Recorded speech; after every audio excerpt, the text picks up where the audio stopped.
അതിവേഗത്തിലായിരുന്നു രാഹുൽ മാങ്കൂട്ടത്തിന്റെ വളർച്ച. അതേ വേഗത്തിൽ ഇപ്പോൾ തിരിച്ചിറങ്ങിയിരിക്കുകയാണ്.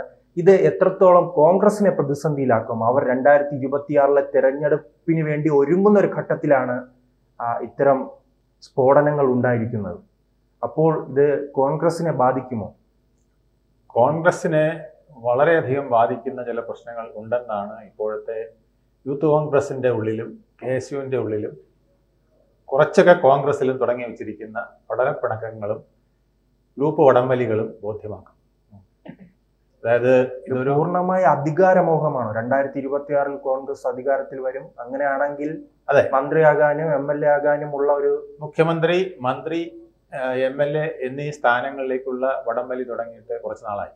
നമ്മൾ നേരത്തെ പറഞ്ഞ പോലെ MP മാർ ഒരു 6ഓളം പേര് രാജിവെച്ചിട്ട് MLA ആവാൻ തയ്യാറാകും. വലിയ പദവിയായ MP-യിൽ നിന്ന് MLA ആവാൻ തയ്യാറാകുന്നു. അപ്പൊ ഇതിന്റെയൊക്കെ ഉദ്ദേശം അങ്ങനെ വന്നാല് MLA ആയാലേ മന്ത്രിയാവാൻ ഒക്കുള്ളൂ. അപ്പൊ മന്ത്രി 21-ലെ മുഖ്യമന്ത്രി ആര്, മന്ത്രി ആര് എന്നൊക്കെയുള്ള ഉദ്ദേശത്തിന്റെയും നിശ്ചയത്തിന്റെയും അതിന്റെ പേരിലുള്ള വടംവലിയുടെയും ഭാഗമായിട്ടാണ് ഇതിനു മുമ്പ് കളികൾ നടന്നുകൊണ്ടിരുന്നത്. അപ്പോൾ ഒരു കാര്യം ഏതാണ്ട് ഉറപ്പിച്ച പോലായിരുന്നു. ഖതറിട്ട ഹിറ്റ്ലർ എന്ന് പലരും വിളിക്കുന്ന VD സതീശനായിരിക്കും അടുത്ത മുഖ്യമന്ത്രി എന്നുള്ളത് ഏതാണ്ട് ഉറപ്പിച്ചു വെച്ചിരിക്കുകയാണ്. അത് നമ്മൾ തൃക്കാക്കര, പുതുപ്പള്ളി, രമേശ് ചെന്നിത്തല ഇലക്ഷനുകൾ അനുവദിക്കുമോ? ചെന്നിത്തല അനുവദിക്കുമോ? അല്ല, അതാണ് പറഞ്ഞു വരുന്നത്.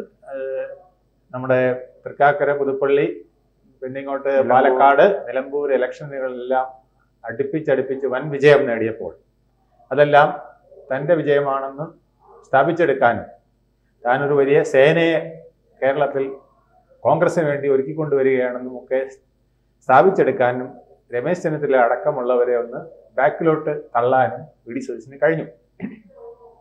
അതിന്റെ ഭാഗമാണ് ഈ അൻവർ യുദ്ധം പോലും ഉണ്ടായത്. അപ്പൊ അൻവറിനെ ഇതിനകത്ത് കയറ്റാതിരിക്കാനും മറ്റുള്ളവർ ഇതിനകത്തേക്ക് അൻവറിനെ UDF-ലേക്ക് കൊണ്ടുവരുന്നതിനൊക്കെ വടംവലി നടന്നല്ലോ. അപ്പോഴും VD സതീശന്റെ മത്സരം അവിടെ വിജയിക്കുകയാണ് ചെയ്തത്. അപ്പൊ അൻവറിനെ നിസാരനാക്കി പുറന്തള്ളാനായിട്ട് VD സതീശന് കഴിഞ്ഞതോടുകൂടി ഏതാണ്ട് ഖതറിട്ട ഹിറ്റ്ലർ എന്നുള്ള പേരും അടുത്ത മുഖ്യമന്ത്രി താൻ തന്നെയാണെന്നുള്ള ഒരു ഉറപ്പേരും ഒക്കെ നടത്തിയ മട്ടിലാണ് നിന്നിരുന്നത്.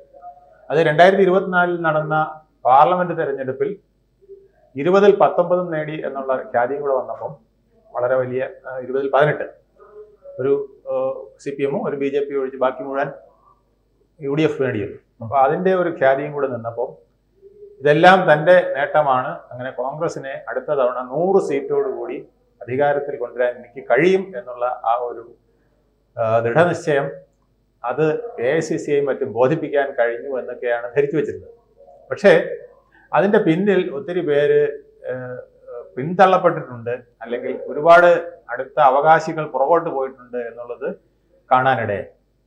അവരെല്ലാവരും അങ്ങനെ ഈ സാഹചര്യത്തിൽ എന്ത് ചെയ്യും എന്നുള്ള രീതിയിൽ നിൽക്കുകയായിരുന്നു. അപ്പോൾ അവിടെ ഒരു കൂട്ടുകെട്ടുണ്ടായിരുന്നു. ആ കൂട്ടുകെട്ടെന്ന് പറയുന്നത് VD സതീശൻ, ഷാഫി പറമ്പിൽ, രാഹുൽ മാങ്കൂട്ടത്തിൽ. അപ്പോൾ രാഹുൽ മാങ്കൂട്ടത്തിന്റെ കയ്യിൽ കോൺഗ്രസും ഷാഫി പറമ്പിലിന്റെ കയ്യിൽ കോൺഗ്രസും യൂത്ത് കോൺഗ്രസും പിന്നെ അതുപോലെ തന്നെ KSUവും ഒക്കെ അമർന്നിരിക്കുകയാണ്. അപ്പോൾ അതിൻ്റെയൊക്കെ തലവനായിട്ട് VD സതീശൻ നിൽക്കുന്നത് കൊണ്ട് ഈ മൂവർ സംഘ കൂട്ടുകെട്ട് മറ്റുള്ളവരെല്ലാം പിന്തള്ളും എന്നുള്ളതായിരുന്നു നിലനിൽപ്പിൽ. അല്ല, അപ്പോൾ ഇത് പാർട്ടിക്കുള്ളിൽ നിന്ന് തന്നെ ഉണ്ടായൊരു സംഭവമാണ്? പാർട്ടിക്കുള്ളിൽ നിന്നുണ്ടായതല്ല, പക്ഷെ സംഭവം ഉണ്ടായിട്ടും അത് മൂടി വെക്കാനും താഴ്ത്തി വെക്കാനും വളരെ നാളായിട്ട് പാർട്ടിക്കുള്ളിൽ ശ്രമം നടന്നിരുന്നു എന്നുള്ളതാണ് ഇപ്പോൾ മനസ്സിലാകുന്നത്.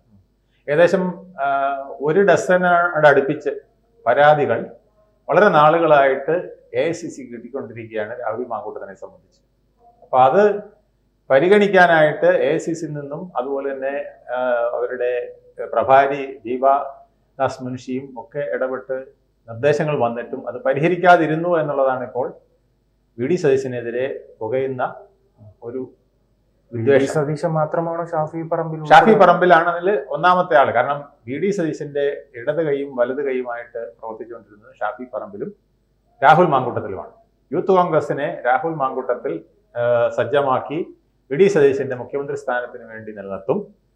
ഷാഫി പറമ്പിൽ കോൺഗ്രസിനുള്ളിലുള്ളവരെയൊക്കെ ഒതുക്കി നിർത്തി പിന്നെ അതിനുവേണ്ട മലബാർ മേഖലയിൽ മലബാർ മേഖലയിൽ മാത്രമല്ല കേരളത്തിലുടനീളമുള്ള കോൺഗ്രസ്, യൂത്ത് കോൺഗ്രസ് ശക്തിയാണല്ലോ ഇന്നിപ്പോൾ കോൺഗ്രസിൽ പ്രധാനം. കാരണം മറ്റതൊക്കെ അധികവും വയസ്സന്മാരായിരിക്കുന്നു, അലസന്മാരായിരിക്കുന്നു. ഈ 2 വർഷം ഭരണമില്ലാതെ നിന്നതിൻ്റെ ആലസ്യത്തിൽ, 2 ടേം ഭരണമില്ലാതെ നിന്നതിൻ്റെ ആലസ്യത്തിൽ അവരെങ്ങനെ ഒരു 10 വർഷമായിട്ട് പലതിലും പിന്നോട്ട് നിൽക്കുകയാണ്. അപ്പോൾ യൂത്ത് കോൺഗ്രസ്സുകാരും KSUക്കാരുമാണ് ഇപ്പോൾ എല്ലാ സമരങ്ങളും നയിക്കുന്നത്. കോൺഗ്രസിനെ ഒന്ന് സജീവമാക്കി നിർത്തുന്നത് അവരാണ്. അപ്പോൾ അതിൻ്റെ തലപ്പത്ത് രാഹുൽ മാങ്കൂട്ടത്തിനെ പ്രതിഷ്ഠിച്ചത് തന്നെ ഷാഫി പറമ്പിലാണ്. അതിൽ JS അഖിൽ എന്ന് പറഞ്ഞ തിരുവനന്തപുരത്തുള്ള യുവ നേതാവിനെയൊക്കെ ഇല്ലാത്ത കാരണം പറഞ്ഞ് വെട്ടി അദ്ദേഹത്തിന്റെ മാർക്ക് ലിസ്റ്റ് സർട്ടിഫിക്കറ്റ് അദ്ദേഹത്തിനെയാണ് പോസ്റ്റ് ചെയ്യാൻ നിന്നത്. ഉമ്മൻചാണ്ടിയുടെ അടക്കം അതിനുള്ള പിന്തുണ ഉണ്ടായിരുന്നെന്നാണ് പറയുന്നത്. അപ്പോൾ ആ സന്ദർഭത്തിൽ അയാൾക്ക് ഒരു സർട്ടിഫിക്കറ്റ് വ്യാജനാണെന്നും പറഞ്ഞ് ഇല്ലാത്തൊരു പ്രചരണം നടത്തുകയും അയാളെ ഡിഫെയിം ചെയ്യുകയും അങ്ങനെ ആ സ്ഥാനത്ത് ഇരുത്താതിരിക്കുകയും പിന്നെ അയാൾ NSUവിന്റെ ലീഡറാകാൻ പോയപ്പോൾ അവിടെയും തടസ്സം വരികയും ഒക്കെ ചെയ്തു എന്നുള്ളതൊക്കെയാണ് പരാതികൾ. അപ്പോൾ ഈ പരാതികളൊക്കെ ഇങ്ങനെ നിൽക്കുന്ന സാഹചര്യത്തിലാണ്, അത് അകത്ത് പുകഞ്ഞുകൊണ്ടിരിക്കുന്ന സാഹചര്യത്തിലാണ് പാലക്കാട്ടെ സ്ഥാനാർത്ഥിത്വത്തിന്റെ പ്രശ്നം വന്നത്. ആ പാലക്കാട്ടെ സ്ഥാനാർത്ഥിത്വം അങ്ങനെ പുകഞ്ഞു നിന്നത് അവസാനം അവിടുത്തെ DCCയുടെ എതിർപ്പും മറ്റു പല ഘടകങ്ങളുടെ എതിർപ്പും ഒക്കെ വകവയ്ക്കാതെ രാഹുൽ അതോടൊപ്പം തന്നെ നൽകുകയാണ് ചെയ്തത്. ഈ രാഹുൽ മാങ്കൂട്ടോ ഷാഫി പറമ്പിൽ തമ്മിൽ എന്തെങ്കിലും പ്രശ്നമുണ്ടാകാനുള്ള സാധ്യത ഉണ്ടോ? കാരണം കുറച്ച് ദിവസം മുൻപുള്ള ഒരു വാർത്തയായിരുന്നു ഷാഫി പറമ്പിൽ പാലക്കാട് മത്സരിക്കുമെന്നുള്ളത്. പാലക്കാട് മത്സരിക്കുകയാണെങ്കിൽ ഷാഫി പറമ്പിൽ പാലക്കാട് വരികയാണെങ്കിൽ എന്തായാലും സ്വാഭാവികമായി അതും പറഞ്ഞു കേൾക്കുന്നുണ്ട്. അതായത് നേരത്തെ ഉണ്ടായിരുന്ന സന്ധി എന്ന് പറഞ്ഞത് ഷാഫി പറമ്പിലിന് വേണ്ടി എപ്പോ വേണമെങ്കിലും ഒഴിഞ്ഞു കൊടുക്കത്തക്ക വിധത്തിൽ പാലക്കാട് രാഹുൽ മാങ്കൂട്ടത്തിൽ നിൽക്കട്ടെ എന്നുള്ളതാണ്. രാഹുൽ മാങ്കൂട്ടത്തിലും അവിടെ ജയിക്കോ ജയിക്കില്ല എന്ന് പറഞ്ഞാണ് അവിടെ പോയത്. പക്ഷെ വളരെ വലിയ മാർജിനോട് കൂടി ജയിച്ചപ്പോൾ ഇതെനിക്ക് മതി എന്നുള്ളൊരു ആഗ്രഹം രാഹുലിനും വന്നു. അപ്പോൾ ആറന്മുളയിലേക്ക് താൻ പോകുന്നില്ലേ എന്നുള്ളതാണ് അടുത്ത ചോദ്യമായിരുന്നത്. അപ്പൊ ആറന്മുളയ്ക്ക് ഞാൻ പോകേണ്ട കാര്യമുണ്ടോ എന്നുള്ള രീതിയിലായി. അപ്പോ കേന്ദ്ര ഇപ്പോ MP മാരായിരിക്കുന്നവർ താഴോട്ട് വരുന്നതിൽ അതൃപ്തിയുണ്ട് എന്നുള്ളതിൽ പലവിധ ഘടകങ്ങൾ വന്നപ്പോൾ അതിൽ രാഹുൽ മാങ്കൂട്ടത്തിന്റെയും പിന്തുണയോ പ്രേരണയോ ഉണ്ടോ എന്നൊക്കെയുള്ള സംശയങ്ങളും ഉയർന്നിട്ടുണ്ടാവാം. ഇതെല്ലാം കൂടെ വെച്ചിട്ട് അവിടെയും ഒരു ക്ലാഷ് ഉണ്ട്. അപ്പോൾ രാഹുൽ മാങ്കൂട്ടത്തിന് കിട്ടിയ സന്ദർഭത്തിൽ തട്ടിയതാണെന്നും പറയപ്പെടുന്നു. എന്തായാലും ഈ വിഷയം ഇപ്പോൾ കോൺഗ്രസ് രാഷ്ട്രീയത്തിൽ വളരെ വലിയ പ്രശ്നമായിരിക്കുന്നു.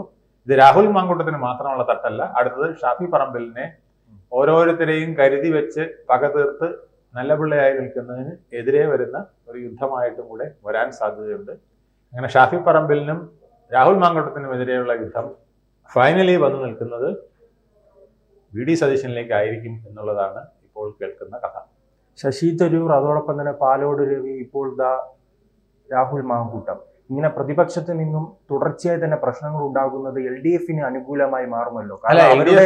ഭരണവിരുദ്ധ വികാരങ്ങൾ ചർച്ച ചെയ്യുന്നില്ല ഈ ഘട്ടത്തിൽ. ഇപ്പോൾ 2-3 ദിവസമായിട്ട് CPM-നെ കുറിച്ച് ഒരു അനക്കമില്ല. ഇല്ല, CPM-ന്റെ എല്ലാ വിവാദങ്ങളും കെട്ടടങ്ങാൻ ഈ ഒരു മരുന്ന് മതി എന്ന് അവർ കണ്ടെത്തിയിട്ടുണ്ട്.